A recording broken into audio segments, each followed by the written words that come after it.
Baramati hi tech textile पार्कचं काम चालू असतानाच त्यातली काही मंडळी श्री रमणिक मोता आणि त्यांची टीम माझ्याकडे अप्रोच झाली आणि मला या संस्थेचं चेअरमनशिप पद बहाल करण्याचा प्रस्ताव त्यांनी माझ्या पुढे मांडला.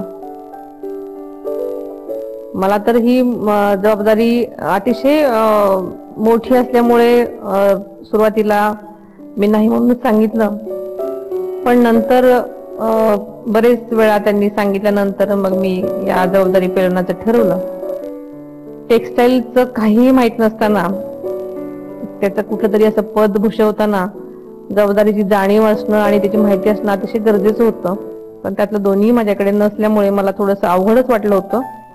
पण तरीही जबाबदारी घेण्याचं ठरवल्यानंतर त्याची शक्यतो जेवढी माहिती घेता येणार शक्य आहे तेवढी मी माहिती घेऊन ही जबाबदारी पेलवायचं ठरवलं. आणि एकदा जबाबदारी घेतल्यानंतर त्याच्यामध्ये पूर्णपणे जातीनं लक्ष घालण्याचं ठरवलं. आणि आज आपण पाहत आहात की अतिशय चांगल्या प्रकारे हा पार्क उभा राहिलेला आहे आणि शक्यतो चांगलं काम हातून घडते. महिला सक्षम होत आहेत, त्याच्याबरोबरच इतर लोकांनाही याच्यामध्ये चांगला रोजगार मिळतोय हे बघून अतिशय समाधान वाटतं. आणि आता गेल्या 3 वर्षापासून त्यातले काही कारखाने सुरू झालेले आहेत आणि जवळजवळ 26 पैकी 16 कारखाने आता चालू आहेत आणि बाकीचे चालू होण्याच्या मार्गावर आहेत. बारामती हायटेक टेक्सटाईल पार्क हा देशातला अगदी ठरलेल्या वेळात स्थापन झालेला आणि अतिशय चांगल्या प्रकारे उत्पादन करणारा आयडियल पार्क आता झालेला आपण पाहतोय. हायटेक टेक्सटाईल प्रकल्प हा ज्याला जे पाहिजे ते देणारा असा प्रकल्प आहे. संक्षिप्तपणे सांगायचं तर उद्योजकांना लागणारं जे पूरक वातावरण जे लागतं, इन्फ्रास्ट्रक्चर लागतं, त्याच्यासाठी वर्ल्ड क्लास इन्फ्रास्ट्रक्चर इथं त्यांनी बारामतीमध्ये तयार केलं की ज्याच्यामुळे आम्हाला इथं आमच्यासारख्या उद्योजकांना बिझनेस करण्यासाठी ज्या काही गोष्टी लागतात त्या सगळ्या त्यांनी इथं पुरवल्या. त्यामुळे इथं अशी सिच्युएशन तयार झाली, विन विन सिच्युएशन, की आम्हाला धंद्यासाठी लागणाऱ्या पूरक गोष्टी आम्हाला मिळाल्या. त्यामुळे आम्ही आमचे इथे कारखाने चालू करू शकलो. याच्यामध्ये आम्ही बहुतेक करून सगळे ब्रँडेड रेडीमेड गारमेंटचेच कारखाने आहेत. कारण आपल्याला माहिती आहे बारामती तालुक्यामध्ये कापूस वगैरे उत्पादन होत नाही, त्यामुळे कच्च्या मालाचा प्रश्न होताच. म्हणून हे सगळे कारखाने जे आहेत ते रेडीमेड गारमेंटचेच आहेत.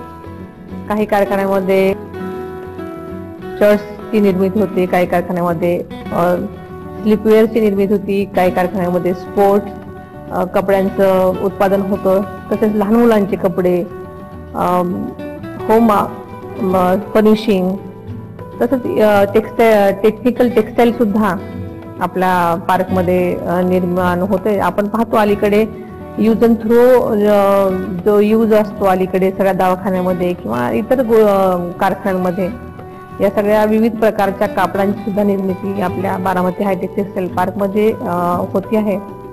आणि सगळे कारखाने अतिशय चांगल्या प्रकारे चालू आहेत. आणि या सर्व कारखान्यांमध्ये आत्ता जवळजवळ 2500 कामगार पुरुष आणि महिला काम करत आहेत.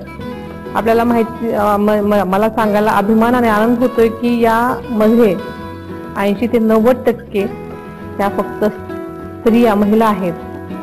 आणि बारामती आणि आजूबाजूच्या परिसरामधून ह्या सगळ्या ज्या महिला आहेत त्या सगळ्या इथे येतात, अतिशय चांगल्या प्रकारे काम करतात आणि त्यांच्या जीवनमानामध्ये गेल्या काही वर्षामध्ये जो बदल आहे तो अतिशय वाखाणण्याजोगा आहे.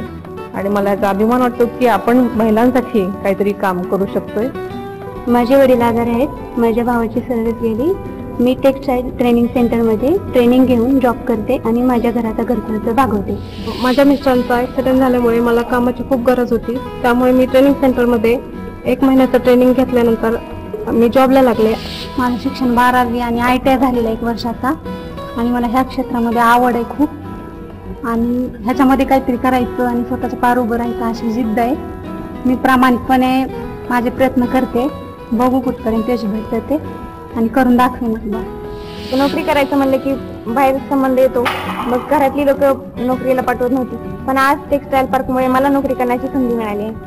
आणि जवळजवळ हे सगळे कारखाने सुरू झाल्यानंतर या पार्कमध्ये 7 ते 7,500 महिलांना काम मिळणार आहे. त्याच्यामुळे खरंच देशातला अतिशय चांगला पार्क हा झालेला आहे, याचा मला अभिमान आहे. बारामती हायटेक टेक्सटाईल पार्क ची जी अतिशय चांगली प्रगती झालेली आहे, त्या प्रगतीमध्ये आदरणीय पवार साहेब, आदरणीय दादा आणि सौताईंचा अतिशय महत्वाचा वाटा आहे. कारण त्यांनी वेळोवेळी दिलेली मदत आणि त्यांचं सहकार्य याचमुळे या पार्कची प्रगती आणि भरभराट आज चांगल्या प्रकारे झालेली आपल्याला दिसून येते. आदरणीय पवार साहेब आणि आदरणीय अजितदादा यांच्या पाठबळानं सुनेत्रा वहिनींनी हा भव्य दिव्य प्रकल्प अतिशय यशस्वीरित्या साकारलेला आहे. आदरणीय सुनेत्रा वहिनी या स्वतः एक महिला आहेत आणि महिलांच्या करता आपलं योगदान याला त्यांनी प्राधान्य देऊन या पार्कची जी उभारणी केलेली आहे, या पार्कमध्ये आज जवळजवळ 3,000 कामगार आणि कर्मचारी काम करत आहेत. त्यापैकी 80% ह्या महिला आहेत. त्यांच्या संसारामध्ये, त्यांच्या संसाराला हातभार लावण्याचं फार मोठं महत्कार्य त्याला म्हणावं लागेल, हे सुनेत्रा वहिनींनी केलेलं आहे.